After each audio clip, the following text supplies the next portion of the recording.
రామ జన్మభూమి అయోధ్యలో ఉన్నాము. ఇప్పుడు ఇక్కడ ఇప్పుడు చూస్తున్నారు కదా, ఇలాంటి భవన్ అనేకం ఉన్నాయి. ఇక్కడ ఏంటంటే ప్రతి ఇల్లు ఒక రామాలయమే, ప్రతివాడు రామభక్తుడే. ఇది అషర్ఫీ భవన్. ఇలాంటి భవన్లు ఏంటంటే వాళ్ళ పని ఏంటంటే రామకథ చెప్పడం. వాళ్ళకి రామకథే జీవితం, రామకథ వృత్తి, రామకథే ప్రవృత్తి. ఈ విధంగా అనేక ప్రతి ఇల్లు రామకథ నిలయమే. ఒకసారి అయోధ్యలో ఉన్న ప్రతి ఇల్లుని ఒకసారి చూద్దాం.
ఇప్పుడు మనం అయోధ్యలోని వెరీ పవర్ఫుల్ ప్లేస్లో ఉన్నాము. వెనక చూస్తున్నారు కదా, ఇది మహారాజా ప్యాలెస్.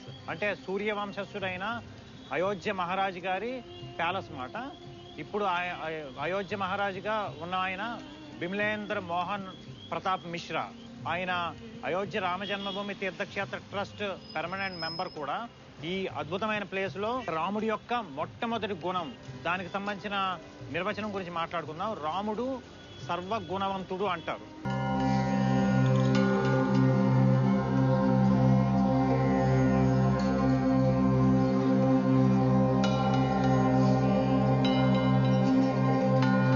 ఇప్పుడు మనం రాముడి యొక్క మొట్టమొదటి గుణవంతుడు అనే విషయం రాముడిలో ఎప్పుడెప్పుడు ఎక్కడెక్కడ ప్రతిబింబించింది రామాయణం మొత్తం మీద అనేది ఉదాహరణలతో చూద్దాం. దశరథ మహారాజు రాముడిని యువరాజుగా చేద్దాం అనుకున్నారు, కానీ కైకేయి మాత వరాలు అడిగింది, తిను వనవాసానికి వెళ్ళిపోయాడు. కావాలనుకుంటే రాముడు రాజ్యం యువరాజు పట్టాభిషేకం చేయించుకోగలడు, కానీ ధర్మానికి సత్యానికి కట్టుబడి వెళ్ళిపోయాడు. అంటే మొత్తం తన రాజ్యాన్ని తృణప్రాయంగా వదిలేసి అడవులకు వెళ్ళిపోయాడు. వాళ్ళని తనతో పాటుగా ఈక్వల్గా ట్రీట్ చేస్తుంటాడు. రాముడు అంత దయాశీలి. అంతేకాదు, ఈ వృక్ష సంపద, జంతువులు, వీటి పట్ల అపారమైన కరుణ ఉన్నవాడు. సో ఇలాంటివన్నీ కలగలిపి రాముడు గుణవంతుడు అని మనం అంటాం.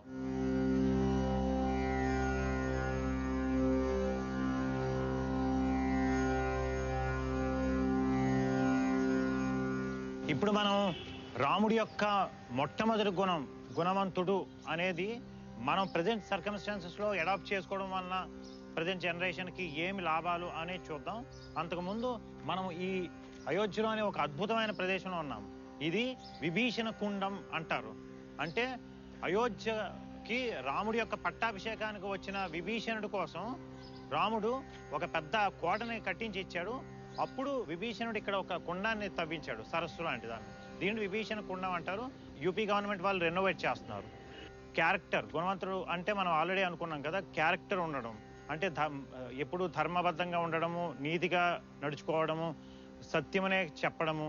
వీటి వలన మనం డైలీ మన పర్సనల్ లైఫ్లో కానీ, ప్రొఫెషనల్ లైఫ్లో కానీ, మనం ఆచరించడం వలన ఎన్నెన్నో మంచి అద్భుతాలు మనం సాధించవచ్చు. ఇవన్నీ రాముడి యొక్క గుణాన్ని చూసుకొని మనం నేర్చుకుంటే ఇలాంటి ఈగోయిస్టిక్ ఫీలింగ్స్ ఇలాంటివన్నీ 100% తగ్గిపోతాయి. ఎవరి గురించి అయినా చెడుగా మాట్లాడకుండా మంచిగా మాట్లాడితే రాముడి యొక్క గుణాన్ని మనం 100% అడాప్ట్ చేసుకోగలిగినట్లే. సమాజం రామరాజ్యంగా మారాలంటే రాముడి యొక్క ఈ ప్రప్రథమ గుణమైన గుణవంతుడు అనే దాన్ని మనం అందరం ప్రతి వాడు మన నిత్య జీవితంలో పర్సనల్ లైఫ్లోని, ప్రొఫెషనల్ లైఫ్లోని, సోషల్ లైఫ్లోని అడాప్ట్ చేసుకుని తీరాలి. డెఫినెట్గా భారతదేశం విశ్వగురువుగా ఆవిర్భవిస్తుంది. సో ఈ ఒక్క గుణం ఒకటి అడాప్ట్ చేసుకుంటే చాలు, అందరూ హ్యాపీగా భారతదేశం సుసంపన్నం అవుతుందని 100% నేను నమ్ముతున్నాను.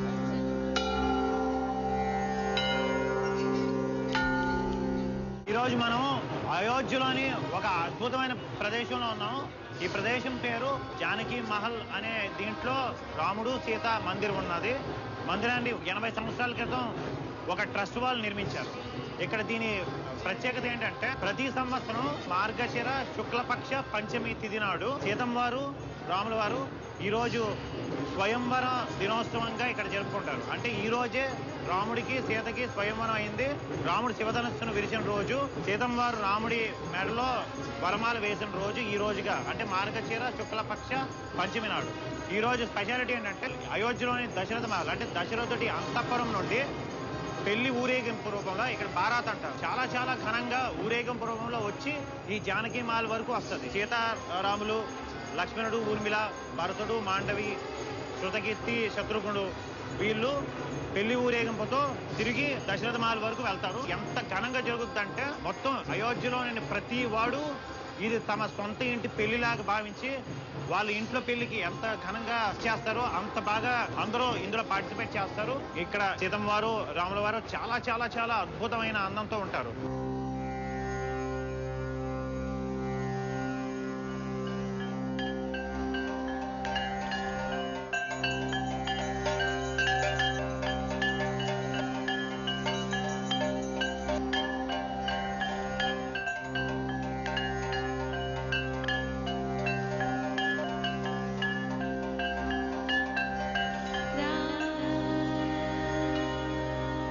ఇంతవరకు అయోధ్యలోని అద్భుతమైన భవనాలు చూసాం కదా. ఇప్పుడు మనం ఉన్నది లతా మంగేష్కర్ చౌక్ అంటారు. దీనిని రీసెంట్లీ 2 నెలల క్రితం ఇది లతా మంగేష్కర్ గారి జయంతి నాడు స్మారక చిహ్నంగా నిర్మించారు మన యూపీ ప్రభుత్వం, యోగీజీ.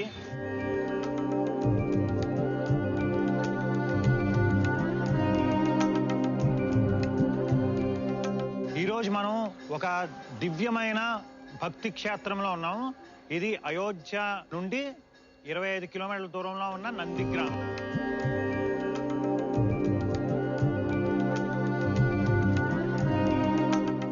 ఈ నందిగ్రామం యొక్క ముఖ్య విశేషం ఏంటంటే ఈ నందిగ్రామంలోనే భరతుడు సీతారామ లక్ష్మణులు వనవాసానికి వెళ్ళిపోయిన తర్వాత రాముడి యొక్క పాదుకలతో వచ్చి ఆ పాదుకలని సింహాసనం వేసి పాదుకలను ఇక్కడే పెట్టారు.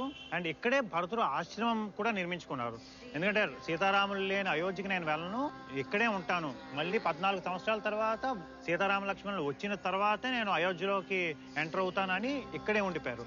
సో ఇది అవుట్స్కర్ట్స్ ఆఫ్ అయోధ్య అన్నమాట. 14 సంవత్సరాలు భరతుడు ఒక మహర్షిలాగా తపస్సు చేస్తూ ఉన్న దివ్యమైన భవ్యమైన క్షేత్రం ఇది. భారతదేశంలోనే వెరీ రేర్ భరతుడికి మందిరం ఉన్న ఏకైక దివ్య క్షేత్రం ఇది. రాముడి ఎంత ధర్మాత్ముడో భరతుడు కూడా అంతే ధర్మాత్ముడు. సో అలాంటి భరతుడికి ఉన్న ఏకైక మందిరము ఇది. నిత్యము ఇక్కడ సీతారామనామ సంకీర్తన జరుగుతున్న చాలా చాలా పవిత్రమైన స్థలం ఇది.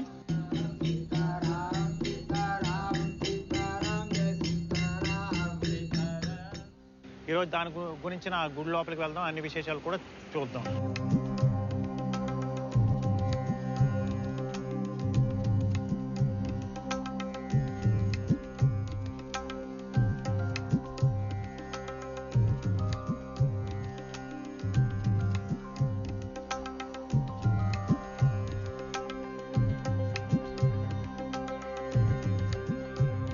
హనుమంతుడు, భరతుడు కలిశారు. దానికి గుర్తుగా ఇక్కడ ఈ మందిరం నిర్మించారు. ఇదేంటంటే వాల్మీకి రామాయణంలో ఇది లేదు, కానీ రామచరిత మానస్ శ్రీ తులసీదాస్ గారు రాసిన రామాయణంలో ఈ ఘట్టం అనేది ఉన్నది. లక్ష్మణుడు మోర్చిపోయిన తర్వాత సంజీవని పర్వతం తేవడానికి హనుమంతుడు వారు మొత్తం హిమాలయాలకు వెళ్ళి తిరిగి వస్తున్నప్పుడు ఈ అయోధ్య మీదుగా వెళ్తుంటే అప్పుడు భరతుడు చూసి సో ఎవరో అయోధ్యకి ఆపద వస్తుందని తిను బాణం వేసి కొడితే హనుమంతుడు పడుతూ శ్రీరామ అనుకుని పడిపోతారు. అప్పుడు వాళ్ళిద్దరు పరిచయం అవుద్ది. అందుకే ఇద్దరు కౌగిలించుకొని ఉన్న గుడిని పెట్టారు. శ్రీరాముడి యొక్క ఒక గుణం గురించి మాట్లాడుకుందాం, శక్తివంతుడు. What is the definition of శక్తివంతుడు? శక్తి అంటే it's not out side power, it's both out side and inside power. బుద్ధి బలము భుజబలము రెండూ రాముడికి అత్యంత సుసంపన్నంగా ఉన్నాయి అని అర్థం. బుద్ధి బలము భుజబలము రెండూ ఉన్నప్పుడే ఎవరినైనా శక్తివంతుడు అంటారు. సో రాముడు both out side and inside very powerful.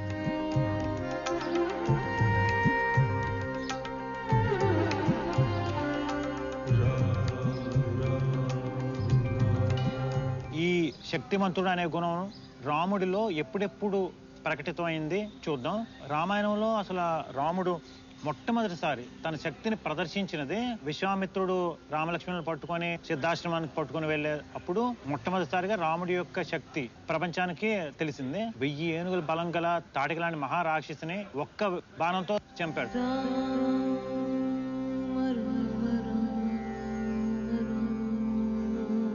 ఇంకా రాముడి యొక్క శక్తికి పరాకాష్ట ఏంటంటే శూర్పణఖ రాముడికి ప్రబోధలు చేసిన తర్వాత రాముడు నువ్వు అన్న తర్వాత కోపంతో శూర్పణఖ వెళ్ళి వాళ్ళ కజిన్స్ కరదోషణలు అక్కడే ఉన్న దండకారణ్యంలో ఉన్న వాళ్ళకి కంప్లైంట్ చేస్తుంది. అప్పుడు కరదోషణలు రాముడిని చంపిద్దామని 14,000 మంది రాక్షస సైన్యంతో వస్తాడు. వాళ్ళని రాముడు ఒక్కడే 72 నిమిషాల్లో చంపుతాడు. ఇది ఒకటి చాలు ఎంత పవర్ఫుల్ క్యాండిడేట్, ఎంత యాక్షన్ హీరో అని తెలియాలంటే ఈ ఒక్క పాయింట్ చాలు. రాముడు సర్వశక్తిమంతుడు అనడానికి ఈ ఒక్క విషయం చాలు.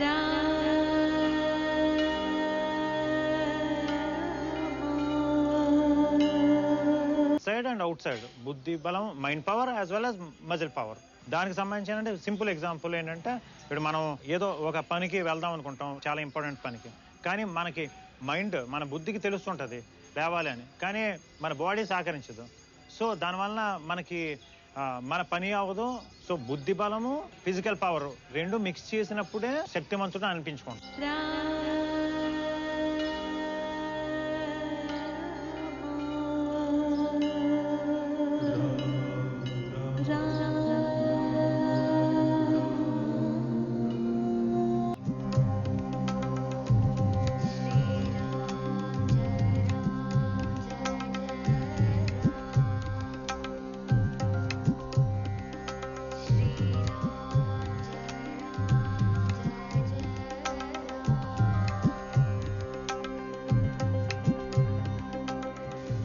ఈ ప్రదేశం నందిగ్రామంలోనే ఇంకొక అద్భుతమైన దివ్యమైన ప్రదేశం.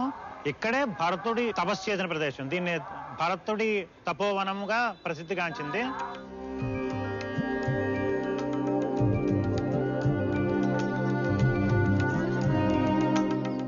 చాలా యూనిక్ థింగ్ ఏంటంటే భరతుడు రాముడు అరణ్యవాసంకి వెళ్ళిపోయిన తర్వాత నేల మీద పడుకుంటుంటాడు. సో రాముడికి ఈక్వల్ గా ఉండకూడదని నేలకి ఒక 5-6 అడుగుల లోతు తవ్వుకొని అక్కడ తపస్సు చేసుకోవడం, అక్కడే పడుకునేవాడు. ఆ ప్రదేశం ఇప్పుడు ఒకసారి మీరు చూద్దరు. కానీ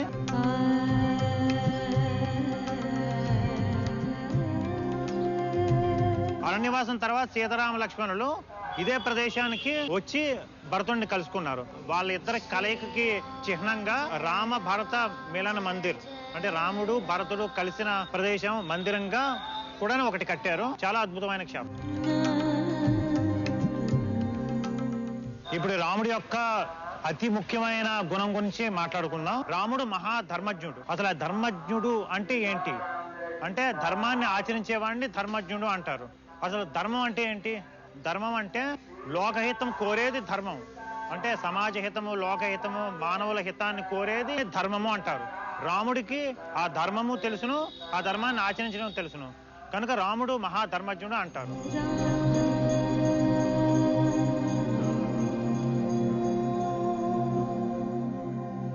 ఇప్పుడు రాముడు ఈ ధర్మాన్ని ఎప్పుడెప్పుడు ఎలాగా ఆచరించాడు అనేది మనం ఒకసారి చూద్దాం.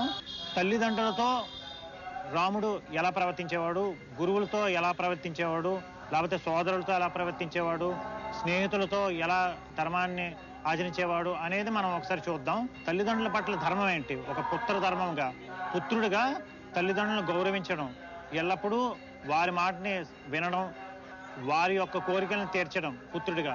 ఇది ఒక పుత్రుడి ధర్మం. దాన్ని రాముడు ఎప్పుడూ తప్పలేదు, ఎప్పుడూ ధర్మంగా ప్రవర్తించాడు. తల్లిదండ్రులతో, సోదరులతో కూడా ధర్మాన్ని చాలా ధర్మబద్ధంగా ఉండేవాడు. తనకన్నా చిన్నవాళ్ళని ఎంతో ప్రేమగా అభిమానంగా చూసుకునేవాడు. అది సోదరుడిగా ధర్మాన్ని నెరవేర్చడం, అది రాముడు ఎప్పుడూ నెరవేర్చాడు. అదే విధంగాను రాజ్య ప్రజల పట్ల ఒక మహారాజుకి అంటూ ఒక ధర్మం ఉంటాయి. ధర్మం అంటే ఏం లేదు, కర్తవ్యం. వాటిని రాముడు ఎల్లప్పుడూ సదా ఆచరించాడు. ధర్మానికి మానవ రూపం ఇస్తే అదే రాముడు అని. బెస్ట్ ఎగ్జాంపుల్, వాళ్ళ పినతల్లి కైకేయి అడవులకు వెళ్ళమన్నది. ఒక్క మాట మాట్లాడకుండా నేను పుత్రుడిగా నా ధర్మం తల్లి మాటని వినడం మాత్రమే అని అనుకున్నాడు, ఆచరించాడు. అదేవిధంగా వాళ్ళ తండ్రి మాటని తూచా తప్పకుండా ఆచరించాడు. అడవులకు వెళ్ళడం అనేది తన పుత్రుడిగా తన ధర్మం. దాన్ని రాముడు ఎల్లప్పుడూ ఆచరించాడు. అదేవిధంగా గురువుగా విశ్వామిత్రుడి యాగ రక్షణ నిమిత్తం వెళ్తున్నప్పుడు విశ్వామిత్రుడి మాట వినడమే ఒక శిష్యుడిగా తన ధర్మం. దాన్ని రాముడు ఎల్లవేళలా ఆచరించాడు. అంతేకాకుండా లక్ష్మణుడి చేత కూడా ఆ ధర్మాన్ని ఆచరింపజేశాడు. అనుకుంటే తన యొక్క గుహుడు అత్యంత తన సన్నిహితమైన స్నేహితుడు తన పట్ల ఎంత బాగా ధర్మం ఆచరించాడంటే, తన పట్టాభిషేక సమయంలో గుర్తుంచుకొని తన ముఖ్య అతిథిగా గుహుడిని తన దగ్గర పిలిపించుకున్నాడు. సుగ్రీవుడు, విభీషణుడు కూడా తన పట్టాభిషేక ముహూర్తానికి చీఫ్ గెస్ట్లుగా వాళ్ళని ఆదరంగా చూసుకున్నాడు. ఇది రాముడి యొక్క ధర్మబద్ధతకి ఇది పీక్స్. ఇంకా అదేవిధంగా ఒక పతిగా అంటే సీతమ్మ వారి పట్ల ఇప్పుడు భార్యాభర్తలు ఎలాగుండాలి, ఎంత ధర్మం పాటించాలనే దానికి ఏకపత్ని వ్రతము అంటే ఒకే పత్ని పెళ్లి చేసుకున్నాడు. తన పట్ల ఎప్పుడు ప్రేమగా ఉన్నాడు. ఇప్పటి జనరేషన్ కి అది చాలా చాలా ముఖ్యమైనగా మనం తీసుకోవాల్సిన విషయం.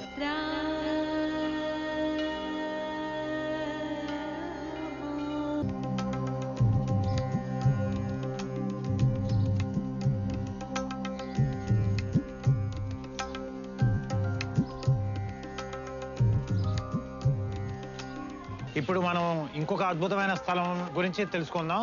ఇది కూడా నందిగ్రామంలోనే ఉన్నది. ఇదే భరతుడి తపోవనము తపస్సు చేసిన ప్రదేశం కూడాను ఇది. అంతేకాకుండా ఇక్కడ రామ జానకి మందిర్, శ్రీరామ జానకి మందిర్ అని అద్భుతమైన ఒక మందిరం కూడా నిర్మించారు.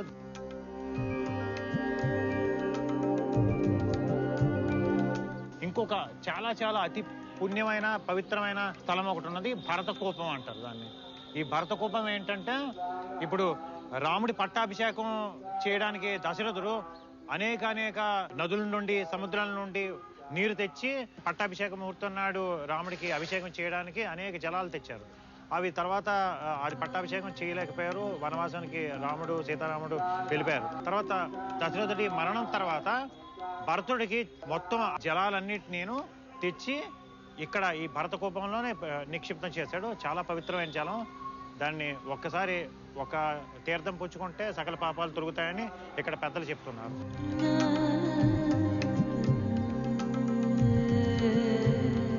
ఇప్పుడు రాముడి యొక్క ఇంకొక అద్భుతమైన గుణం గురించి తెలుసుకుందాం. అదేంటంటే, రాముడు చాలా కృతజ్ఞుడు అంటే ఏంటి? రాముడు ఏదైనా ఎవరైనా తనకి తెలిసి చేసినా తెలియక చేసినా చిన్న సహాయం చేసినా చాలు, ఇంకా వాళ్ళ జీవితాంతం గుర్తు పెట్టుకుంటాడు. ఆ సహాయం పొందిన వ్యక్తి గురించి, తను పొందిన సహాయం గురించి ప్రతి వాడికి అడిగిన అడగకపోయినా చెప్పుకొని సంతోషంతో పొంగిపోతూ ఉంటాడు. సో ఈ గుణం ఒకటి మనం అందరం గుర్తుంచుకోవాల్సిన విషయం. ఇప్పుడు రాముడి యొక్క అతి ముఖ్యమైన గుణం కృతజ్ఞుడు. దాని గురించి కొద్దిగా డీటెయిల్గా తెలుసుకుందాం. ఈ రామాయణంలో ఎప్పుడెప్పుడు రాముడు ఎవరెవరి పట్ల కృతజ్ఞతతో ఉన్నాడు అనేది తెలుసుకుందాం. తన వంశానికి మూల పురుషుడు సూర్యదేవుడు. ఆ సూర్యుడి పట్ల ఎంత కృతజ్ఞతతో ఉంటాడు.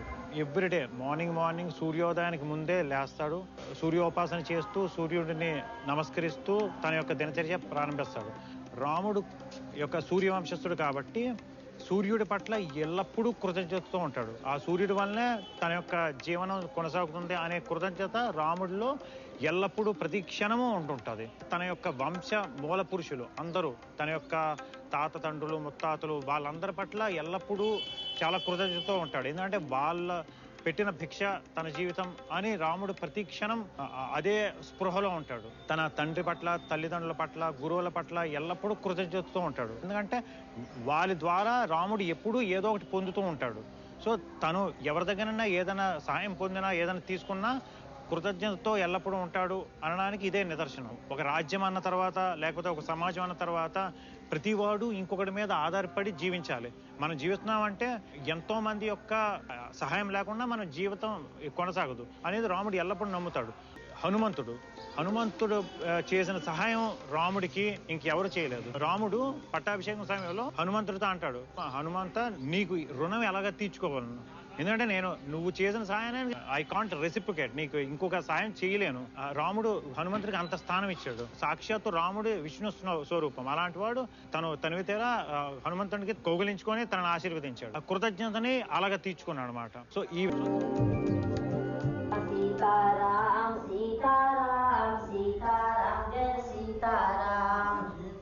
డిపెండబిలిటీ అనేది ఉంటుంది. అంటే డిపెండబిలిటీ ఉన్నది అంటే మనం ఎల్లప్పుడూ ప్రతి వాడితోని కృతజ్ఞతతో ఉండాలి. ఈ ఒక్కటి రాముడు మనకి చాలా స్ట్రాంగ్గా నేర్పాడు. ఈ ఒక్క గుణం మనం రాముడి నుండి మనం అడాప్ట్ చేసుకోగలిగితే ఇప్పుడున్న సమాజంలో చాలా 90% ఆఫ్ ప్రాబ్లమ్స్ సాల్వ్ అయిపోతాయి.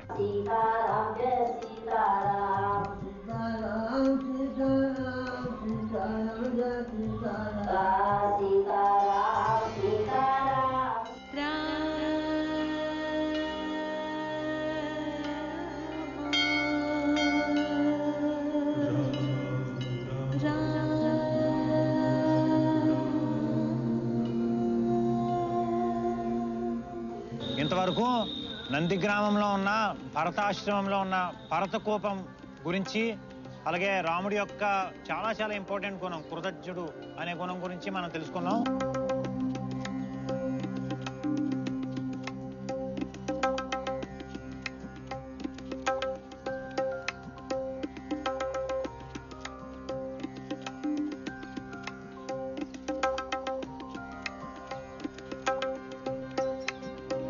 ఇప్పుడు మనం అయోధ్యలోని ఒక చాలా చాలా చాలా ఇంపార్టెంట్ ప్లేస్లో ఉన్నాం. ఇది దశరథ మహారాజు గారి సమాధి. ఇక్కడ దశరథ మహారాజు గారి సమాధి మందిర్ అని దశరథుడి ఉన్న ఏకైక గుడి అని అనుకోవచ్చు.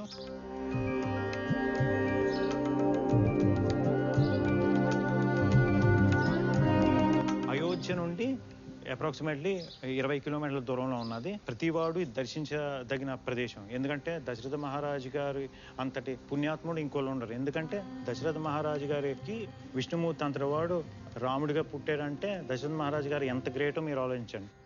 దశరథ మహారాజు ఎప్పుడు ప్రతి క్షణం రామ రామ రామ అనుకునే ఉండేవారు. అలాగే రామ రామ రామ అని అనుకునే తన ప్రాణాన్ని విడిచారు. సో అంతటి అదృష్టవంతుడు అయిన దశరథ మహారాజు గారి దివ్యమైన సమాధి మందిర్ దర్శించడం అనేది మన పూర్వజన్మ అదృష్టం.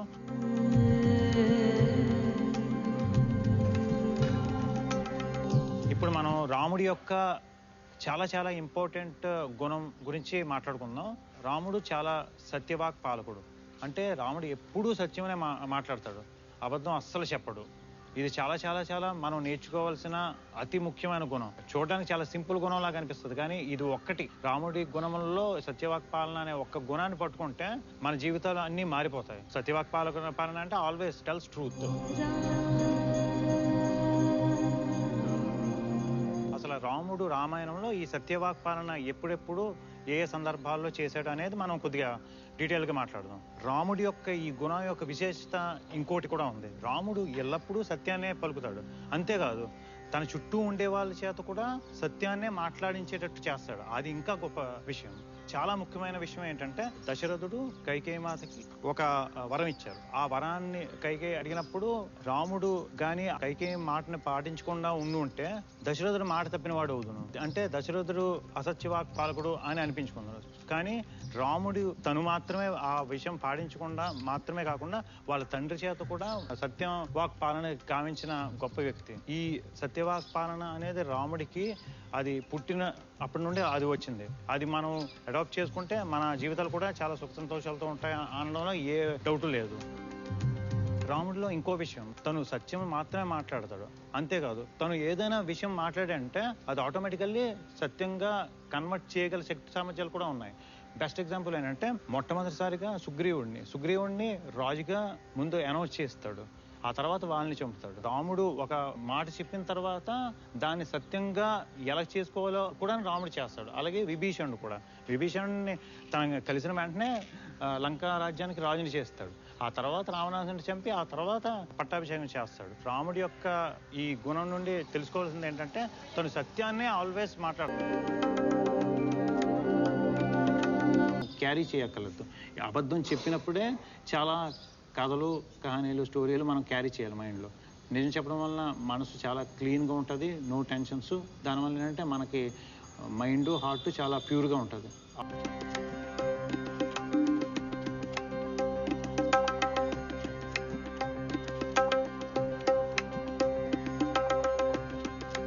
ఇప్పుడు మనం ఈ దశరథ సమాధి మందిర్ దగ్గర రాముడి యొక్క అతి ముఖ్యమైన గుణం సత్యవాక్ పాలకుడు అనే గుణానికి సంబంధించిన మొత్తం చూసాం.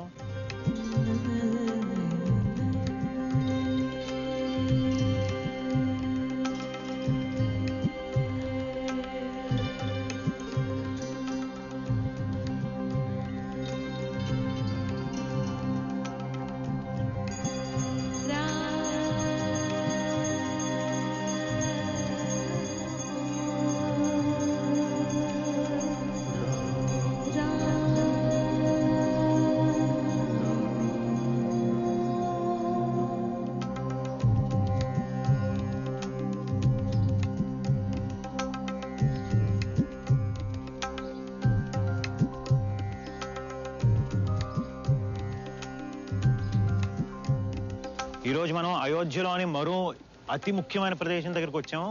ఈ ప్రదేశం పేరు కనక భవన్. దీని యొక్క విశేషం ఏంటంటే సీతారాముల పెళ్లి అయిన తర్వాత కైకేయి మాత సీతమ్మ వారికి యాజ్ ఏ మ్యారేజ్ గిఫ్ట్ కనక భవన్ని గిఫ్ట్గా ఇచ్చింది. ఇక్కడే పెళ్ళైన తర్వాత వనవాసానికి వెళ్ళడానికి ముందు 12 సంవత్సరాల పాటు సీతారాములు వాళ్ళ యొక్క అంతఃపురం ఇదే. చాలా చాలా పవిత్రమైన ప్రదేశం. ఈ కనక భవన్లో సీతారాములు 12 సంవత్సరాలు ఉండిన కారణంగా సీతారామ మందిరం ఉంటుంది. ఇప్పుడు చూద్దాం. అయోధ్యలో ఉన్న అన్ని ప్రదేశాలు ఒక ఎత్తు, ఈ కనక భవన్ మందిర్ అనేది ఒక ఎత్తు. ఎందుకంటే సీతారాములు సాక్షాత్తు లక్ష్మీనారాయణులు ఇక్కడ నివసించి ప్రతి అణువులోని వాళ్ళ యొక్క పాత ధూళి ఉన్నది. అంతటి పవిత్రమైన ప్లేస్ ఇది. అంతేకాదు దీని తర్వాత ద్వాపర యుగంలో శ్రీకృష్ణుడు కూడా ఈ మందిరాన్ని విజిట్ చేశారు. విష్ణుమూర్తి అవతారాల శ్రీరామచంద్రుడు, శ్రీకృష్ణుడు ఇద్దరూ విజిట్ చేసిన ఒక విధంగా చెప్పాలంటే ఏకైక ప్రదేశం.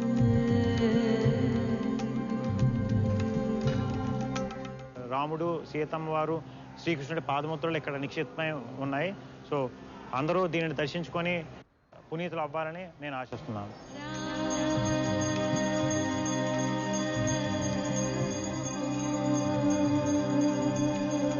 ఇప్పుడు ఇక్కడ రాముడి యొక్క ఒక చాలా మెయిన్ గుణం దృఢవ్రతుడు. దాని గురించి మాట్లాడదాం. అసలు దృఢవ్రతుడు అంటే ఏంటి అంటే ఏదైనా రాముడు ఒక మాట అనుకుంటే దాన్ని సాధించేంత వరకు వదలడు. ఎంత పెద్ద కష్టం అయిన పని అయినా కూడా ఒక్కసారి ఇది చెయ్యాలి అనుకుంటే, దృఢంగా అనుకుంటే దాన్ని కంప్లీట్ చేసినంత వరకు వదలని తత్వాన్ని దృఢవ్రతం అంటారు. రాముడు అంతటి దృఢవ్రతుడు.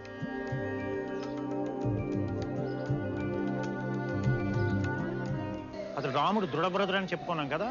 రాముడు ఈ రామాయణంలో ఎప్పుడెప్పుడు ఆ దృఢవ్రతం అనేది ఆచరించాడు, దృఢవ్రతుడికి ఎప్పుడున్నాడు అని ఒకసారి ఎగ్జాంపుల్స్తో ఒకసారి చూడాలనుకుంటే, రాముడు అనుక్షణము దృఢవ్రతుడే. తను అనుకున్న పనిని సాధించడం కోసం ఎప్పుడూ తన మనస్సు అదే తను అనుకున్న దానికి పట్టుదలగా ఉండే వ్యక్తి.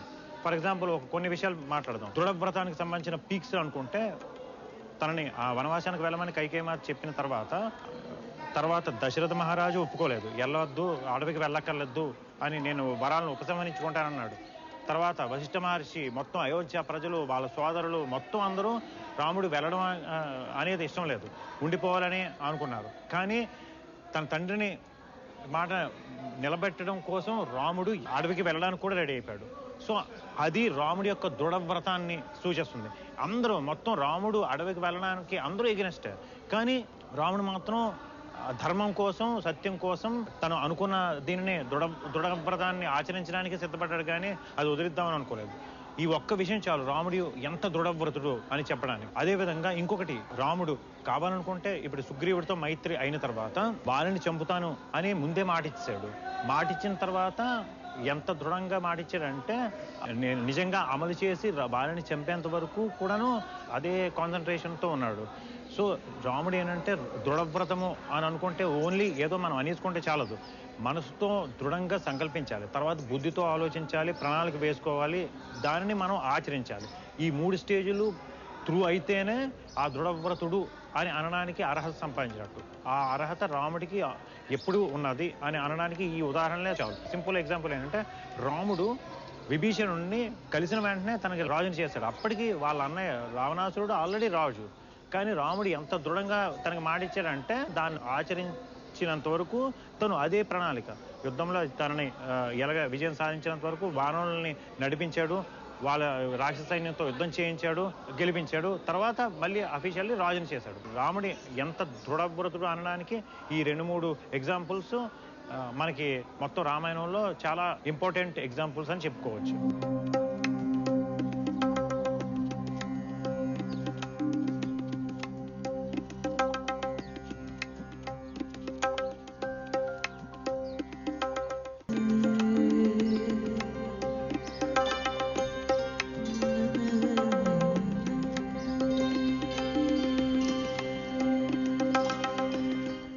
ఇక్కడ మన అయోధ్యలోని అత్యంత ముఖ్యమైన ప్రదేశమైన కనకభవన్లో రాముడి యొక్క అత్యంత ముఖ్యమైన గుణం దృఢవ్రతుడు అనే గుణం గురించి తెలుసుకున్నాం కదా.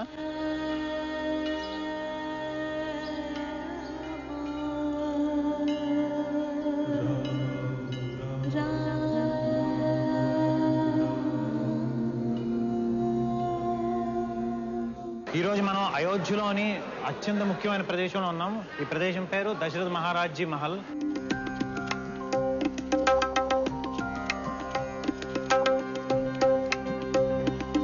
ఇక్కడే దశరథ మహారాజు గారి అంతఃపురం ఉంది. ఇక్కడే రాముడు, భరతుడు, లక్ష్మణుడు, శత్రుఘ్నుడు పెరిగి పెద్దవాళ్ళైన దివ్యమైన ప్రదేశం. ఇప్పుడు దీని అన్నిటికీ గుర్తుగా ఇక్కడ సీతారామ, లక్ష్మణ, భరత, శత్రుఘ్న వీళ్ళ మూర్తులు ప్రతిష్ఠించారు. అంతేకాకుండా రామ, లక్ష్మణ, భరత, శత్రుఘ్న వీళ్ళ భార్యలు కూడా సీతమ్మ వారు, ఊర్మిళ, మాండవి, శృతకీర్తి వారి యొక్క మూర్తులు కూడా ఉన్నాయి. చాలా rarest of the rare Mandir ఇది.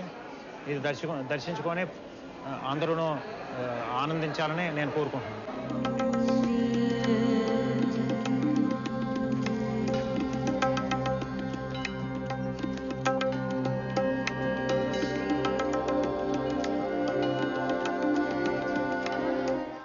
ఇప్పుడు మనం ఈ దశరథ మహల్లో రాముడి యొక్క ఒక అద్భుతమైన గుణం గురించి మాట్లాడుకుందాం. రాముడు సదాచార సంయుక్తుడు అంటారు.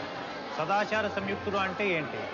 ఎప్పుడూ సదాచారమును పాటించేవాడు. అసలు సదాచారం అంటే ఏంటి అంటే ఒక మానవుడిగా పుట్టినవాడు ఎలాగైతే బతకాలో వేదం చెప్పినట్టు ఆచరించే గుణాన్నే సదాచారం అంటారు. రాముడు ఆ గుణాలని, మానవుడిగా పుట్టిన వాడు ఆచరించవలసిన గుణాలని ఎల్లప్పుడూ ఆచరిస్తారు. ఫర్ ఎగ్జాంపుల్, మనిషిగా పుట్టినవాడు బ్రాహ్మీ ముహూర్తం అంటే సూర్యోదయానికి ముందే నిద్ర లేవాలి, తర్వాత పూజ అలాంటివన్నీ చెయ్యాలి. ఇలాంటి థింగ్స్ అన్నింటినీ పాటించేవాడిని సదాచారము అంటారు. సో అది రాముడు సదాచార సంయుక్తుడు.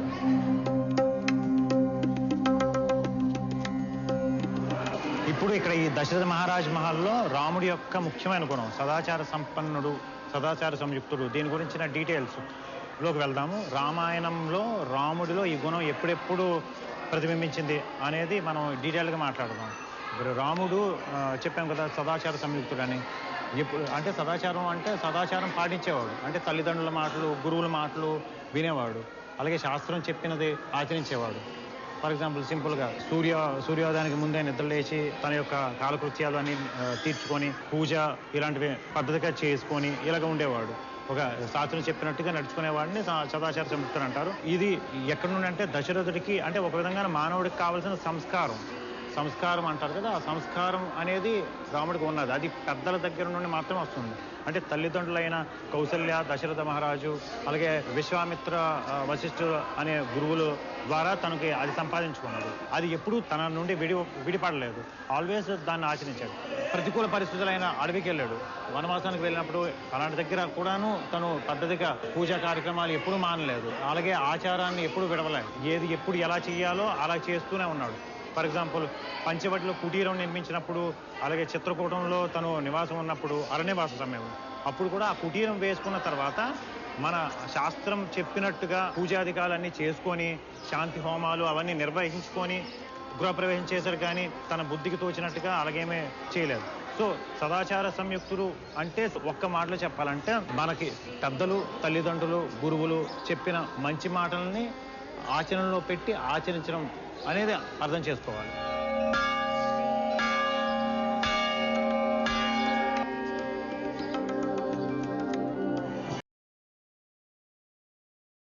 నాన్నగారు చెప్పిన తర్వాత ఆయనకి నచ్చితేనే చేసుకుంటాను అని అంటాడు. వాళ్ళ తల్లిదండ్రులకి రాముడు ఇచ్చే గౌరవం అది. సో ఈ ఒక్క పాయింట్ కానీ మనం రాముడి దగ్గర నుండి తీసుకుంటే ఇప్పటి తరంలో చాలా మంది చాలా హ్యాపీగా మంచి జీవితాలు జీవించవచ్చు అనేది నా ఉద్దేశం. అదే రాముడు మనకి నేర్పింది.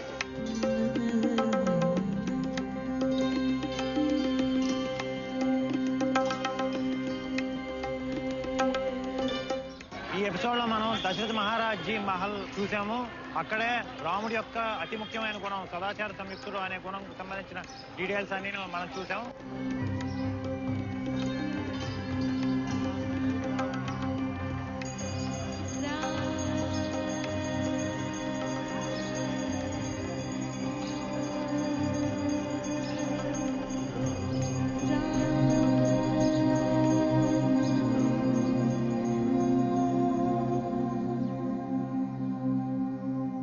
ఈరోజు మనం అయోధ్యలోని ఒక అత్యంత ముఖ్యమైన ప్రదేశం దగ్గర ఉన్నాము. ఈ ప్రదేశం పేరు మణిపర్వత్. దీని యొక్క విశేషం ఏంటంటే సీతమ్మ వారికి మ్యారేజ్ అయిన తర్వాత జనక మహారాజు గారు పెళ్లి కూతురు తరపున సారి పంపించిన చాలా అతి పవిత్రమైన ప్లేసు. మొత్తం అనేక మణులు, మాణిక్యాలు అలాంటివన్నీను మిథిలా నగరం నుండి ఇక్కడికి తీసుకుని వచ్చి ఇక్కడ ఒక పర్వతపు రాసుల్లాగా పోసారు అని ఇక్కడ పూజారి వాళ్ళు చెప్పారు. అది కాలక్రమంలో ఒక మణిపర్వతం కింద మారింది. ఇప్పుడు దాన్నే మణిపర్వత అనే పేరు మీద ఇది ప్రసిద్ధిగాంచింది. చాలా చాలా పవిత్రమైన అద్భుతమైన ప్లేసు. ఇక్కడే సీతమ్మ వారు కూడా ఒక ఊయల్లో ఊగారు అని, ఇక్కడే రాముడు సీత ఇద్దరికీ కలిపి రామ సీత మందిర్ అని ఒకటి అద్భుతమైన మందిరం ఉంది. అది చూద్దాం.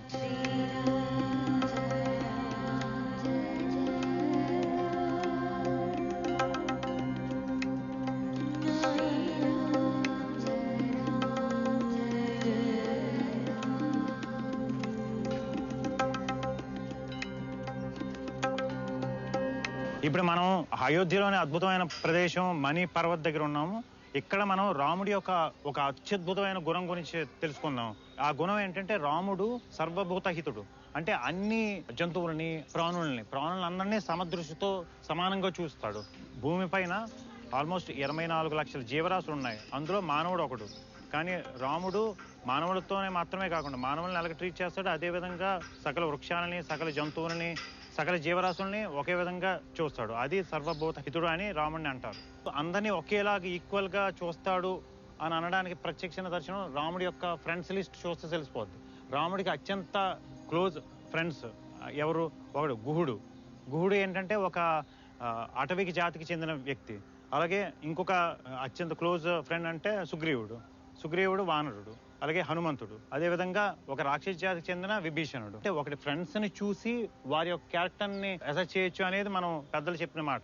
ఆ విధంగా చూస్తే రాముడి యొక్క ఫ్రెండ్స్ లిస్ట్ చూస్తే డిఫరెంట్ ఈవెన్ జంతువులతో కూడా తను అంత ఫ్రెండ్షిప్. ఒక వానర జాతికి చెందిన సుగ్రీవుడు, అలాగే హనుమంతుడితో రాముడికి ఎంతో అత్యంత సన్నిహితులు వాళ్ళు ఒకరు. మనకి అందరూ ప్రత్యక్షమయ్యి దేవేంద్రుడు ఒక వరం అడుగుతాడు రాముడిని, నీకు ఏ వరం కావాలి కోరుకో అంటే రాముడు తన గురించి కానీ తన వాళ్ళ గురించి కానీ కోరుకోలేదు. ఒకే వరం కోరుకున్నాడు. ఏంటంటే తనకి హెల్ప్ చేసిన వానర జాతి మొత్తానికి త్రూ అవుట్ ఈ కలియుగం అంతం వరకు కోతులు అనేవి ఎక్కడ ఉన్నా వాళ్ళకి సమృద్ధిగా ఆహారము, సమృద్ధిగా నివసించడానికి చెట్లు అవి మాత్రం ఎప్పుడు ఉండాలి అనేది రాముడు కోరుకున్న వరం. మీరు ఎప్పుడైనా ఇప్పుడు ఈవెన్ అయోధ్యలో కానీ లేకపోతే మధురాలో కానీ ఎక్కడ వానలు కనిపించినా వాటికి సమృద్ధిగా ఉండడానికి లోటు ఉండదు, తినడానికి లోటు ఉండదు. ఇదంతా రాముడు దేవేంద్రుడి దగ్గర వరం పొందాడు. ఈ ఒక్క విషయంలో మనం తెలుసుకుంటే చాలు. రాముడు మిగతా అనడానికి ప్రత్యక్ష నిదర్శనం సుగ్రీవుడు, హనుమంతుడు, రాక్షసుడైన విభీషణుడు, వీళ్ళతో స్నేహమే. ఉన్న పరిస్థితుల్లో ప్రతివాడు మనం మాత్రమే ఉన్నాం భూమి మీద, ఇంకొక జీవరాశులు ఎవరు లేరు అని ప్రకృతిని నాశనం చేస్తూ పోతున్నాం మనం. అది అభివృద్ధి పేరుతో, డెవలప్మెంట్ పేరుతో మనం.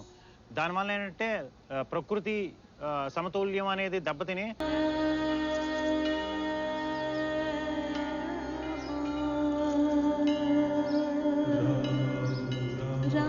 మెయిన్ ఈ గుణాన్ని మనం ఎప్పుడైతే అడాప్ట్ చేసుకోగలమో డెఫినెట్ గా ప్రకృతి అనేది సమతౌల్యం అనేది మనం సాధించవచ్చని నా ఫీలింగ్. రాముడి యొక్క ఈ సర్వభూత హితము అనే ఈ గుణాన్ని అడాప్ట్ చేసుకోవడం ద్వారా మాత్రమే సాధ్యం అవుతుంది. మనకి ఈ భూమిపై ఎంత హక్కు ఉందో సకల జీవరాశులకు కూడా ఈ భూమి మీద అంతే హక్కు ఉంది అని రాముడు నమ్మేవాడు, అలాగే ఆచరించేవాడు. రామరాజ్యము అని ఎందుకు మనం ఒక డేటం పెట్టుకుని అంతకు మించినది ఏం లేదు. అది మనం ఇప్పుడు అడాప్ట్ చేసుకుంటే ఇప్పటి తరంలో అది చాలా చాలా సుఖ సంతోషాలతో ఈ సమాజం వర్ధిల్లుతుంది అని అనడానికి అతిశయోక్తి ఏమాత్రం లేదు.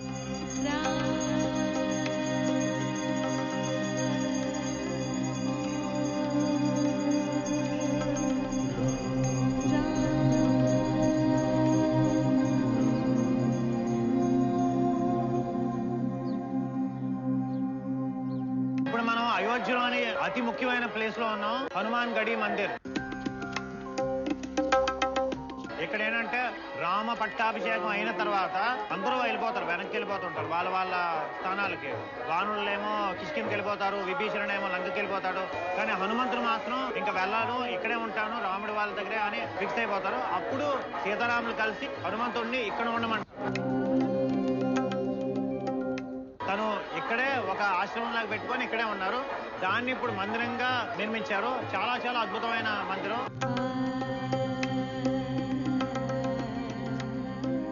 హనుమాన్ గడి మందిర్లో రాముడి యొక్క ఇంకొక అతి ముఖ్యమైన గుణం గురించి మాట్లాడదాం. రాముడు మహా విద్వాంసుడు. విద్వాంసుడు అంటే ఏంటి అంటే అన్ని విద్యలు వచ్చినవాడు. జనరల్ గా మనం వింటాం కదా 64 కళా నిష్ణాతులు, చతుష్షష్టి కళా పారంగతుడు అని. 64 కళల్లోని రాముడు విద్యావంతుడు. రాముడు ఈ ప్రతి కళని ఒక్కొక్క గురువు దగ్గర అభ్యసించి అందులో నిష్ణాతుడు అయ్యాడు.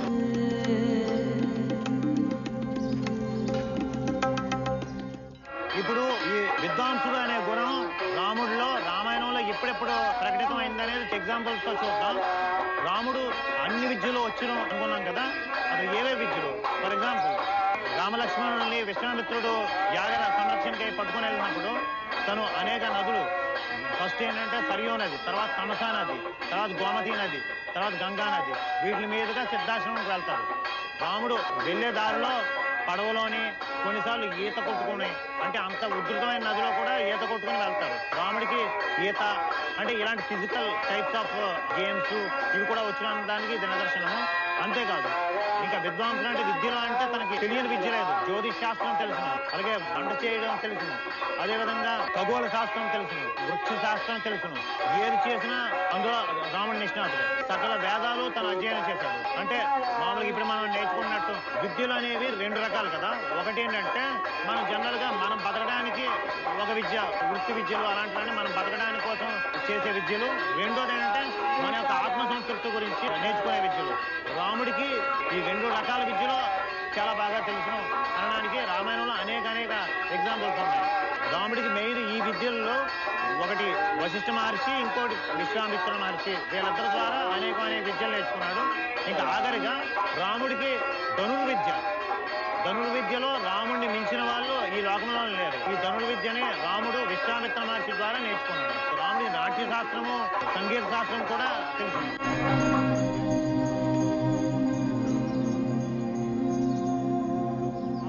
చాలా చాలా ఉంది.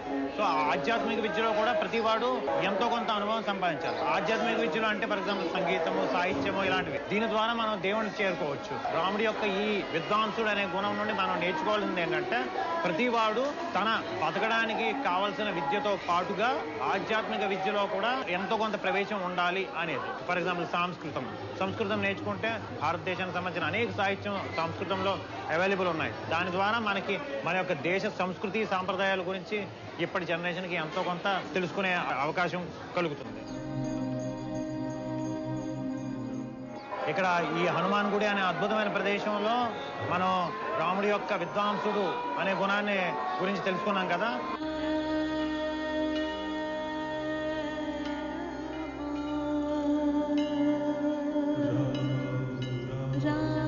ఈరోజు మనం అయోధ్యలోని అతి ముఖ్యమైన ప్రదేశంలో ఉన్నాము. ఈ ప్రదేశం ఏంటంటే సరియూ నది తీరంలో ఉన్న స్నాన ఘట్టాలు, సరియూ నది ఘాట్లు. ఈ ఘాట్ పేరు బోలా ఘాట్. ఇక్కడ నుండి ఆల్మోస్ట్ ఒక 500 మీటర్స్ ఈ స్ట్రెచ్ లో మొత్తం అంతా బోలా ఘాట్ అంటారు. ఇక్కడ ప్రతి వాళ్ళు సరియూ నదిలో పవిత్ర స్నానాలు ఆచరిస్తూ ఉంటారు. చాలా చాలా పవిత్రమైన ప్రదేశం ఇది.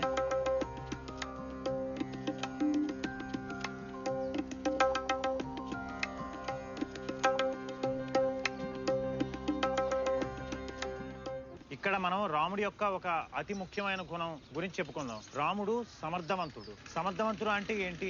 సమర్థత అంటే ఏంటంటే చాలా చాలా క్యాపబిలిటీ ఉన్నవాడు అని అర్థం. సమర్థత అనేది ముందు మనం ఏదైనా మనసుతో ఆలోచించి బుద్ధితో దాన్ని ఆచరించి దాన్ని ఫిజికల్గా మనం ఆచరించాలి. దానిని సమర్థత అంటారు. ఆ సమర్థత రాముడికి చాలా చాలా ఎక్కువగా ఉండడం వలన రాముడు చాలా సమర్థవంతుడు అంటారు.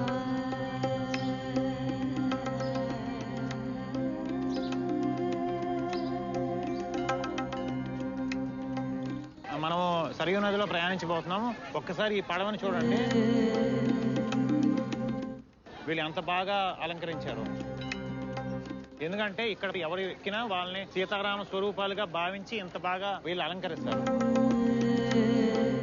చూస్తున్నారు కదా, ఇప్పుడు మనం సరియూ నదిలో ప్రయాణిస్తున్నాము. ఇప్పుడు మనం రాముడి యొక్క చాలా ముఖ్యమైన గుణం సమర్థవంతుడు రామాయణంలో ఎప్పుడు ప్రకటితమైందనేది కొద్ది ఎగ్జాంపుల్తో తెలుసుకుందాం. రాముడు యొక్క సమర్థత అనేది మొట్టమొదటిసారిగా మెంటల్లీ సమర్థత ఏంటనేది ఒకసారి చూద్దాం. రాముడు వనవాసానికి వెళ్తున్నప్పుడు మొత్తం అయోధ్య ప్రజలు, దశరథ మహారాజు, కౌసల్య, సుమిత్రాదేవి, అలాగే మంత్రులు, మొత్తం లక్ష్మణుడు అందరూ కూడాను అపోజ్ చేశారు. అంటే రాముడిని ఎట్టి పరిస్థితుల్లో ఉండిపో అని. అయినా కూడా రాముడు తన యొక్క సత్యవాక్పాలన మీద తను ఎక్కువగా కాన్సన్ట్రేట్ చేస్తూ అందరినీ తన సమర్థతతో కన్విన్స్ చేసి తను మాత్రం అడవికి ప్రయాణం అయ్యాడు. అదే విధంగా చిత్రకూటంకి ఉన్నప్పుడు భరతుడు అందరూ మొత్తం అయోధ్య ప్రజలందరూ వచ్చినప్పుడు వాళ్ళందరినీ ఒక్కొక్కరిని ఒక్కొక్క విధంగా సముదాయించి వాళ్ళని ఎవరిని హట్ చేయకుండా తన సమర్థతతో తను వాళ్ళని కన్విన్స్ చేసి వాళ్ళని తిరిగి వెనక్కి పంపించాడు. కానీ తను మాత్రం తిరిగి అయోధ్యకి వెళ్ళిపోలేదు. అది రాముడి యొక్క సమర్థత. అంతేకాకుండా ఇంకోటి రాముడి యొక్క మానసిక సమర్థత గురించి మనం విన్నాం. రాముడి యొక్క ఫిజికల్ కేపబిలిటీ గురించి ఒకసారి చూద్దాం. రామరావణ యుద్ధంలో రావణాసురుడి తరపున చాలా చాలా పవర్ఫుల్ రాక్షస సైన్యము ఎంతమంది ఉన్నారు. కానీ రాముడికి ఎవరున్నారు? వానరులే. అన్నినూ చంచల మనస్కులు, ఇన్స్టేబుల్ మైండ్ సెట్ ఉన్నవు. కానీ అలాంటి వానర సైన్యం చేత వాళ్ళందరినీ ఏకతాటిపై పయనింపజేసి అలాంటి వానరుల చేతే ప్రపంచంలో కని విని ఎరుగని ఒక వారధిని సముద్రం మీద నిర్మించేటట్టు రాముడు చేశాడు. అది ఎవరి చేత? వానరుల చేత. అదే విధంగా అలాంటి వానర సైన్యంతో ప్రపంచంలోని అతి బలవంతుడైన రావణాసురుణ్ణి, అతి బలవంతమైన రావణ సేనని ఇదే వానరుల చేత చంపింపచేశాడు. అది రాముడి యొక్క సమర్థతకి పరాకాష్ట అని చెప్పుకోవచ్చు. సో ఇవి రెండు, ఒక మానసిక సమర్థత అలాగే శారీరక సమర్థత అనేది రాముడిలో ఎలా ప్రతిబింబించింది అనేది మనం చూసాం కదా. ఇది రాముడి సమర్థత. అందుకనే రాముడిని ప్రపంచంలోనే అత్యంత సమర్థవంతుడు అని అంటారు.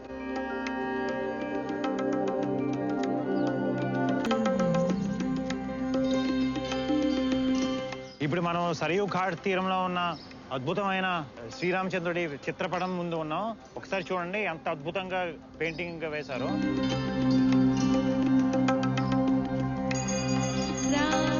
ఇప్పుడు మనం సమర్థవంతుడు అనే గుణాన్ని ఈ అద్భుతమైన ప్రదేశంలో విన్నారు కదా.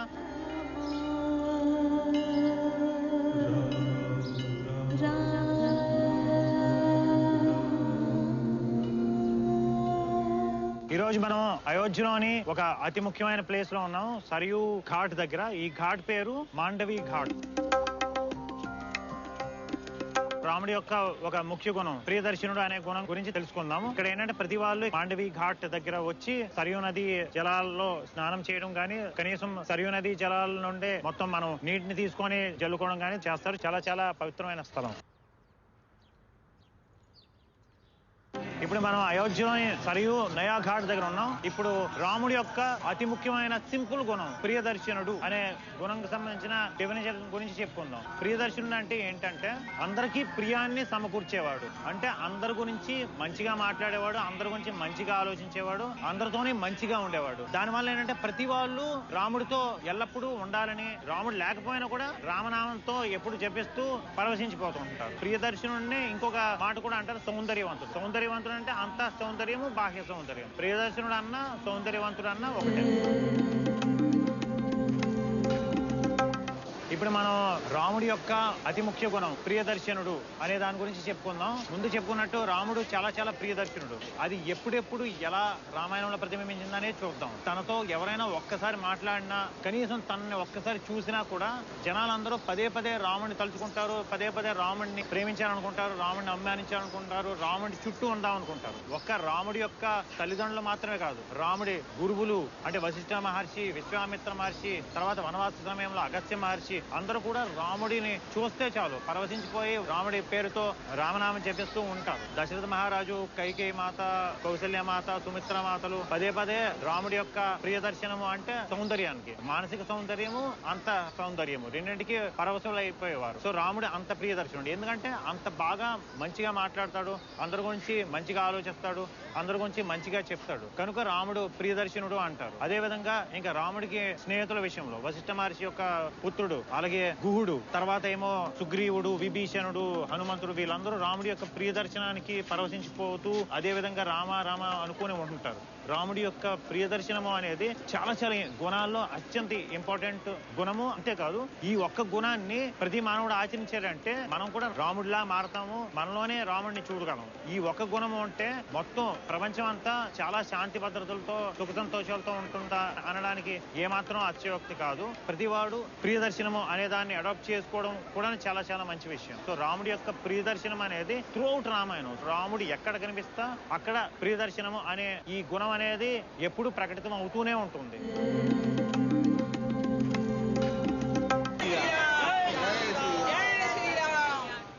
రాముడి యొక్క ఈ ప్రియదర్శనము అనే గుణాన్ని అడాప్ట్ చేసుకుంటే చాలా చాలా యూజ్. ఒక్క విషయంలో చెప్పాలంటే అందరి గురించి మంచిగా ఆలోచిద్దాం, అందరి గురించి మంచిగా చెప్దాం. ఈ ఒకటి ఉంటే మనం కూడా ప్రియదర్శనముగా మారచ్చు.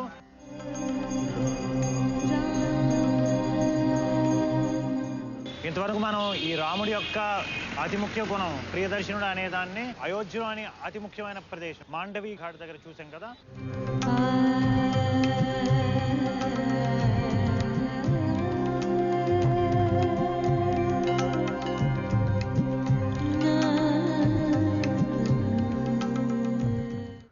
అయోధ్యలోని అత్యంత రమణీయమైన ప్లేస్ లో ఉన్నాం. ఇది నయా ఘాట్, సరియు నయా ఘాట్. దీన్నే దీపోత్సవ ఘాట్ అని కూడా అంటారు. దీపావళి నాడు, అలాగే దేవ్ దీపావళి, కార్తీక పౌర్ణమి నాడు ఇక్కడ 10 లక్షల దీపాలతో అలంకరణ జరిగి ప్రపంచ రికార్డు సృష్టించింది ఆ ఘాట్ ఇదే. ఇక్కడ సరియు నది నుండి ఒక చిన్న ఛానల్ లాగా తవ్వి ఇక్కడ ఛానలైజ్ చేశారు. ఇక్కడే మొత్తం దీపాలంకరణ మొత్తం మీరు చూసుంటారు. దీన్నే దీపోత్సవ ఘాట్ అంటారు. ఇప్పుడు మనం అయోధ్యలోని ఒక ముఖ్యమైన ప్రదేశం ఈ నయా ఘాట్ లేకపోతే దీపోత్సవ ఘాట్ దగ్గర ఉన్నాం. ఇక్కడ మనం రాముడి యొక్క ఒక ముఖ్యమైన గుణం ధైర్యవంతుడు గురించి తెలుసుకుందాం. రాముడు చాలా చాలా ధైర్యవంతుడు అంటారు. ధైర్యవంతుడికి ఇంకొక నేమ్ ఏంటంటే ఆత్మవంతుడు. ఆత్మవంతుడు అంటే ఏంటంటే తన యొక్క నిజస్వరూపం, తన యొక్క స్వస్వరూపం తెలిసినవాడు. అంటే తనకి ఆత్మజ్ఞానం ఉన్నది అని అర్థం. అంటే ఆత్మజ్ఞానం అంటే ఏంటంటే ఒక ఋషితుల్యుడు అని అర్థం. అంతేకాకుండా మన పరిభాషలో చెప్పాలంటే తనకి తన స్ట్రెంగ్స్, తన వీక్నెసెస్, తన పాజిటివ్స్, తన నెగటివ్స్ కి అన్ని తెలిసిన వాడు. సో అందుకే రాముడిని ఆత్మవంతుడు లేక గుణవంతుడు, ధైర్యవంతుడు అని అంటారు. ఇది రాముడి యొక్క ధైర్యవంతుడు అనే గుణానికి ఒక నిర్వచనం.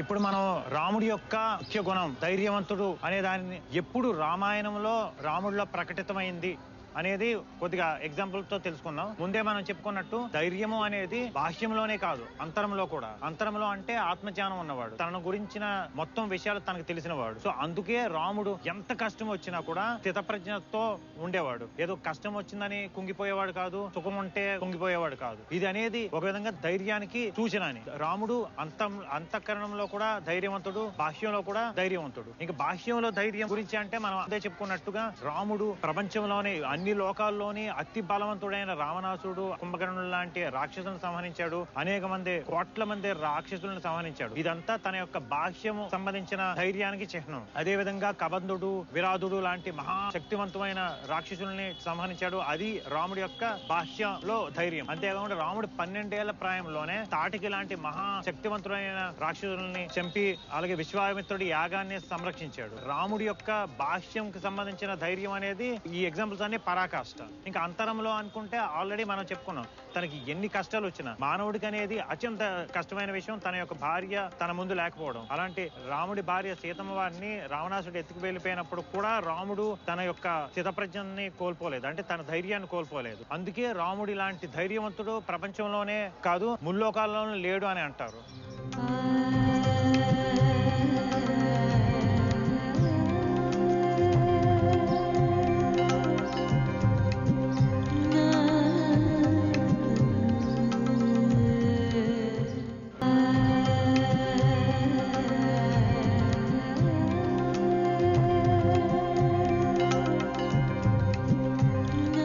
ఇప్పుడు మనం ఈ ధైర్యవంతుడు అనే గుణాన్ని అయోధ్యలోని ఒక ప్రముఖమైన ప్రదేశమైన ఈ సరియు నయా ఘాట్ దగ్గర మనం తెలుసుకున్నాం కదా.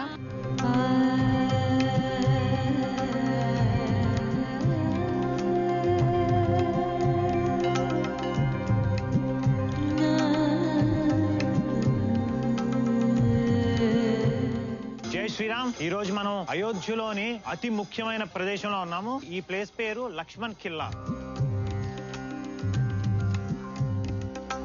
లక్ష్మణుడు ఇక్కడే నివాసం ఉండేవారు. సో చాలా చాలా పవిత్రమైన స్థలము. ఇక్కడ ఇంకొక స్పెషాలిటీ ఏంటంటే ఈ లక్ష్మణ్ కిల్లా నుండే లక్ష్మణుడు మొట్టమొదటిసారిగా రాముడు, భరతుడు, శత్రువుల కన్నా ముందుగా అవతారం చాలించాడు. సరియు ఘాట్ దగ్గరే ఉంటది. మీరు చూస్తున్నట్టు వెనకాల సరియు నది ప్రవహిస్తుంటది.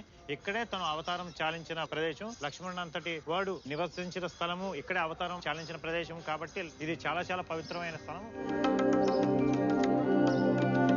ఇప్పుడు మనం జితక్రోధుడు అనే రాముడి యొక్క గుణం సంబంధించిన నిర్వచనంలోకి వెళ్దాం. అసలు జితక్రోధుడు అంటే ఎవరిని అంటారు? జితక్రోధుడు అంటే క్రోధాన్ని జయించిన వాడు. అంటే రాముడు క్రోధాన్ని జయించాడు. అంటే ఎప్పుడు రాముడికి కోపం రాదు. అంటే అది చాలా చాలా చాలా వినడానికి చాలా ఈజీగా ఉంటది, కానీ అది చాలా కష్టమైన విషయం. సో జితక్రోధుడు అంటే క్రోధాన్ని జయించిన వాడు. క్రోధాన్ని జయించడం మాత్రమే కాదు, ప్రతి మనిషికి అంతఃశత్రువు 6 ఉంటాయి. అరిషట్ వర్గాలు అంటారు. కామ, క్రోధ, మోహ, లోభ, మద, మాశ్చర్యాలు. ఈ 6ంటిని ఒక్క క్రోధాన్ని జయిస్తే ఆటోమేటికల్లీ దీనితో పాటు ఆ 5ంటిని జయించిన వాడు అవుతాడు. సో రాముడు జితక్రోధుడు అంటే దాని అర్థం ఓన్లీ క్రోధం మాత్రమే కాదు, మిగతా 5ంటిని అంటే మొత్తం 6 అంతఃశత్రువులను జయించిన వాడు అని అర్థం.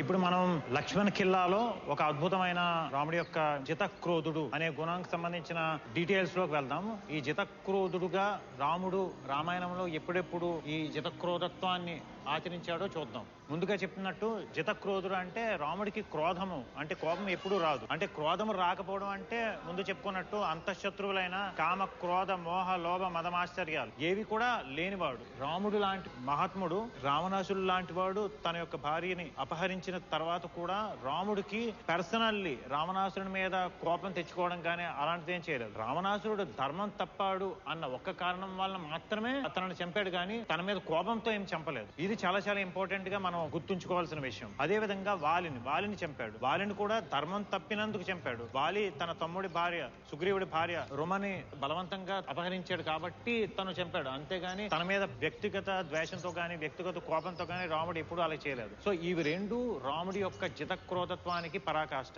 సో రామాయణంలో ఇలాగా ఎప్పుడు లక్ష్మణుడు, భరతుడు, శత్రువును వీళ్ళకి కోపాలు వచ్చిన సందర్భాలు కొన్ని ఉన్నాయి, కానీ రాముడు ఇప్పుడు మొత్తం త్రూ అవుట్ రామాయణంలో ఎవరిపైనా గానీ ఎప్పుడు గానీ క్రోధం ఎప్పుడు ఇది చేసే సందర్భం అస్సలు కూడా లేదు. అందుకే రాముడు జితక్రోధుడు అని అంటారు.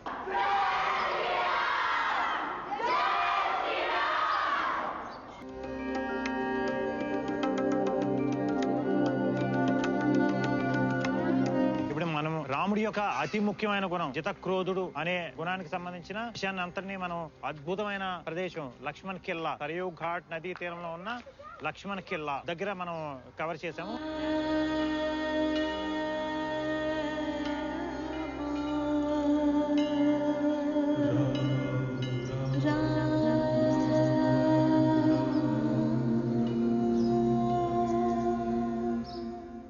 ఈరోజు మనం అయోధ్యలోని అత్యంత పవిత్రమైన ప్రదేశంలో ఉన్నాం. ప్రదేశం పేరు వాల్మీకి భవన్. వాల్మీకి రామాయణంలోని 24,000 శ్లోకాలు అన్ని ఇక్కడ ఉన్న గోడల మీద చెక్కబడి ఉన్నాయి. సో మొత్తం అంతా రామాయణమే ఒక భవనంగా రూపుదిద్దుకుంటే ఎలాగుంటుందో అలాంటిది, అంటే రామాయణ భవన్ అన్నట్టు. చాలా చాలా పవిత్రమైన ప్రదేశం.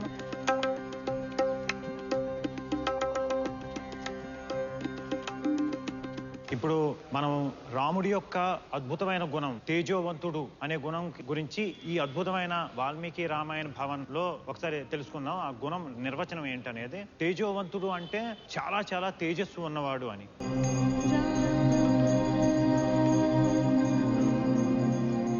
ఇప్పుడు మనం తేజోవంతుడు రాముడు యొక్క ఈ తేజోవంతుడు అనే గుణం రామాయణంలో ఎప్పుడెప్పుడు ప్రకటితమైందనే చూద్దాం. రాముడి తేజస్సు అనేది తను పుట్టినప్పటి నుండి ఉండేది.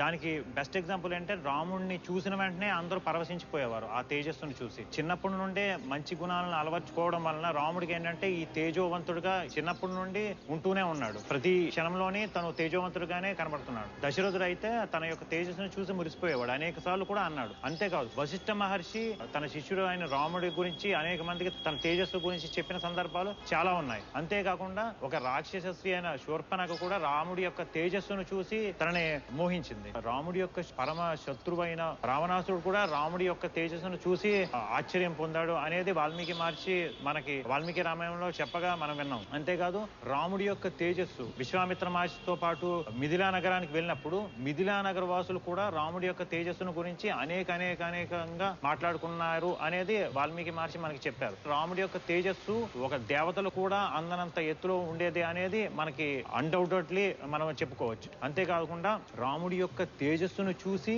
హనుమంతుడు, సుగ్రీవుడు ఇలాంటి వాళ్ళు ఆయన స్నేహాన్ని ఆశించారు. హనుమంతుడు ఏంటంటే తను ఆల్రెడీ ఒక యోగి. అలాంటి వాడికి ఏంటంటే రాముడిని మొట్టమొదటిసారి చూసినప్పుడే తన యొక్క విష్ణువాంశ ఈ తేజస్సు అనేది తన హృదయంలో తెలుసుకొని తనకి శిష్యుడిగా మారి సేవకుడిగా మారిపోయాడు. సో రాముడి యొక్క తేజస్సు అనేది ముల్లోకాల్లోనూ లేదు అనేది మనకి వాల్మీకి మహర్షి చెప్పారు. ఈ తేజోవంతుడు అనే గుణాన్ని వాల్మీకి భవన్ లో విన్నాం కదా. వాల్మీకి భవన్ కి సంబంధించిన అద్భుతమైన విషయం మీకు షేర్ చేసుకుందాం అనుకుంటున్నాను.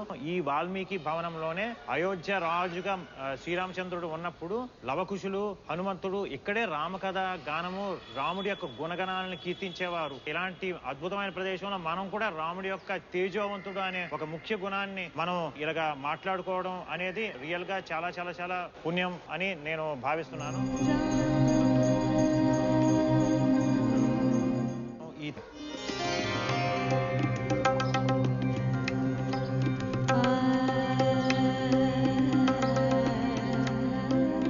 తేజోవంతుడు అనే గుణాన్ని అయోధ్యలోని పరమ పవిత్రమైన ప్రదేశం వాల్మీకి భవన్ లో మనం తెలుసుకున్నాం కదా.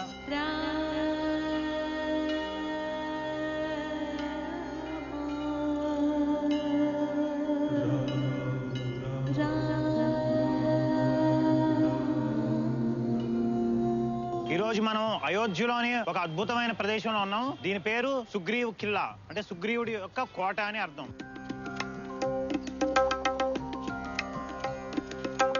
ఇది ఒక సింబల్ ఆఫ్ ఫ్రెండ్షిప్. ఎందుకంటే అయోధ్య మహారాజుగా శ్రీరామచంద్రుడు పట్టాభిషేక సమయంలో తన ఫ్రెండ్స్ అందరిని పిలుస్తారు కదా, మొత్తం సుగ్రీవుడు, విభీషణుడు వీళ్ళందరికీ. అప్పుడు తను సుగ్రీవుడికి ఈ కోటనిచ్చి ఇక్కడ ఉండమంటారు. అందువలన ఇది సుగ్రీవుడి కోట కింద ఇక్కడ ఒక మందిరం కట్టారు, అద్భుతమైన మందిరం. వెనక సైడ్ నుండి మీకు ఒక పెద్ద కోట, ఎర్ర కోటలా కనబడుతుంది కదా, అదే హనుమాన్ గడి. హనుమంతుడు అయోధ్యకు వచ్చినప్పుడు అక్కడ ఉన్నారు, ఇక్కడేమో సుగ్రీవుడు ఉన్నాడు. సో ఇవి రెండు అసలు ఫ్రెండ్షిప్ కి సింబల్ కింద మనం భారతదేశం వాళ్ళు అందరూ డిఫరెంట్ గా గుర్తుంచుకోవాల్సిన అద్భుతమైన ప్రదేశం. రాముడు అనసూయకుడు అంటారు. అంటే రాముడికి అసూయ అనేది ఎవరి పట్ల ఎప్పుడూ రాలేదు. త్రూఅవుట్ హిజ్ లైఫ్ తను ఎవరిని చూసి కూడా అసూయ పడలేదు. జనరల్ గా ఈ ఒక్క గుణం ఉంటే మనం చాలా చాలా హ్యాపీగా బతకొచ్చు. సో రాముడు అప్పట్లోనే తనకన్నా గొప్ప వాళ్ళని చూసి కానీ, తనతో సమానమైన వాళ్ళని చూసి కానీ, తనకన్నా డబ్బులు ఎక్కువ ఉన్నాయనో లేకపోతే తనకన్నా టాలెంట్ ఎక్కువ ఉందనో ఎవరిని చూసి కూడా ఎప్పుడూ అసూయ పడలేదు. కనుక రాముడు ప్రపంచంలోనే ఉన్న అందరిలో కల్లా గొప్ప అనసూయకుడు అని అంటారు. అసూయ లేని వాళ్ళల్లో తను అత్యంత ప్రథముడు.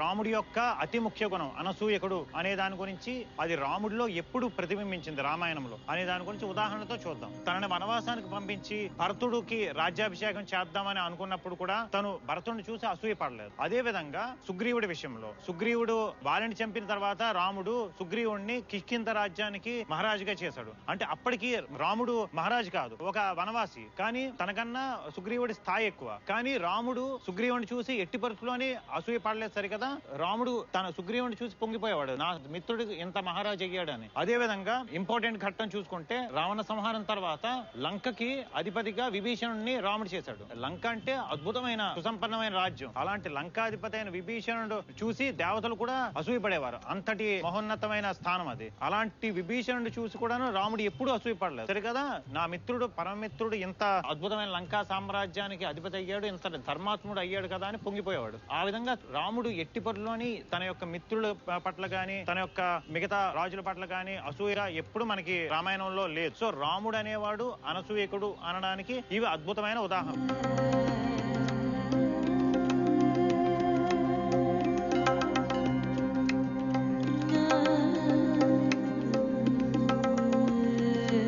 వాళ్ళు ఓర్వలేనితనము, అసూయతో ఉండడము అనేది అయిపోతుంది. వాళ్ళకి లేకుండా మన స్నేహితుడు ఎదుగుతున్నదంటే చూసి సంతోషించగలిగే హృదయం ఉంటే మన మానసికంగా మనకి మంచిది, అదే విధంగాను ఎదురు వాళ్ళకి కూడా చాలా మంచిది.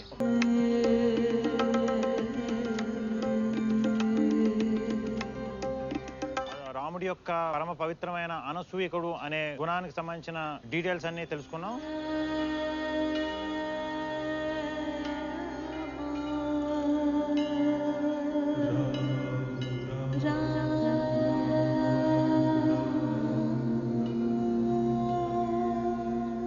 ఈరోజు మనం అయోధ్యలోని అత్యద్భుతమైన ప్రదేశం, అత్యంత పవిత్రమైన ప్రదేశంలో ఉన్నాము. దీనిని సరియూ నది గుప్తార్ ఘాట్ అంటారు.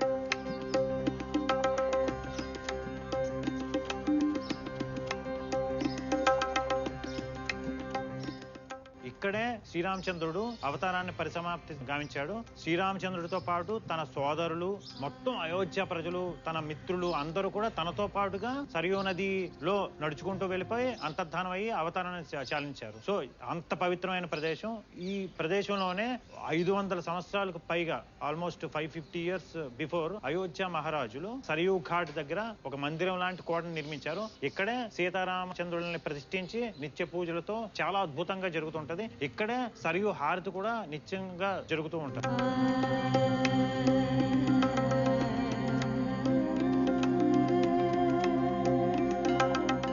రాముడి యొక్క అత్యంత ముఖ్యమైన గుణము, ఆఖరి గుణం, పరాక్రమవంతుడు. రాముడు చాలా చాలా చాలా పరాక్రమవంతుడు. రాముడిని మానసికంగా గాని శారీరకంగా గాని ఓడించగల సమర్థుడు ఈ మొత్తం భూమి మీద మాత్రమే కాదు, మొత్తం 3 లోకాల్లోని ఎవ్వరూ లేరు. మొత్తం అన్నిటిలోని రాముడు ఈజ్ నెంబర్ 1. రాముడు లాంటి యోధుడు, రాముడు లాంటి వీరుడు, రాముడు లాంటి సైనికుడు, రాముడు లాంటి సైన్యాధ్యక్షుడు, రాముడు లాంటి మహారాజు, రాముడు లాంటి గురువు అసలు మొత్తం 3 లోకాల్లోనే ఎవ్వరూ లేరు.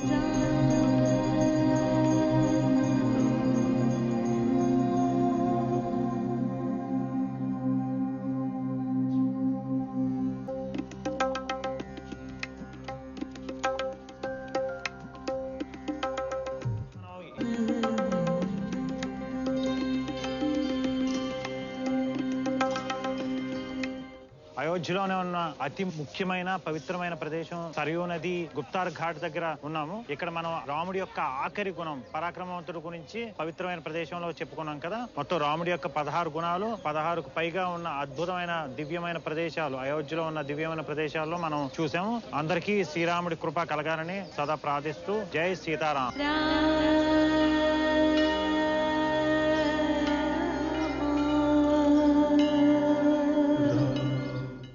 మొత్తం భూప్రపంచంలో రాముడు లాంటి మహారాజు, రాముడు లాంటి సేవకుడు, రాముడు లాంటి గురువు, రాముడు లాంటి శిష్యుడు, రాముడు లాంటి భర్త, రాముడు లాంటి సోదరుడు, రాముడు లాంటి పుత్రుడు, రాముడు లాంటి మిత్రుడు, రాముడిని మించిన వాళ్ళు ఎవరూ లేరు అని దీని అర్థం.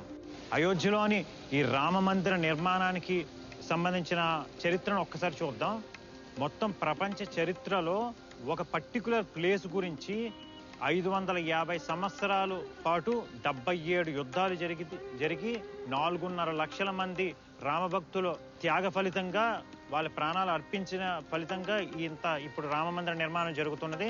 4.5 లక్షల మంది ఈ రామభక్తులు, అనేక మంది సాధువులు, సంతులు, మహారాజులు, అంతేకాకుండా అనేక మంది రామ సేవకులు వాళ్ళ యొక్క ప్రాణాలను అర్పిస్తే మనకి ఈ రామ మందిరం వచ్చింది. వాళ్ళందరికీ మన అందరి తరపున హృదయపూర్వకమైన నివాళులు అర్పిస్తూ వాళ్ళ యొక్క త్యాగ ఫలితానికి జై శ్రీరామ్.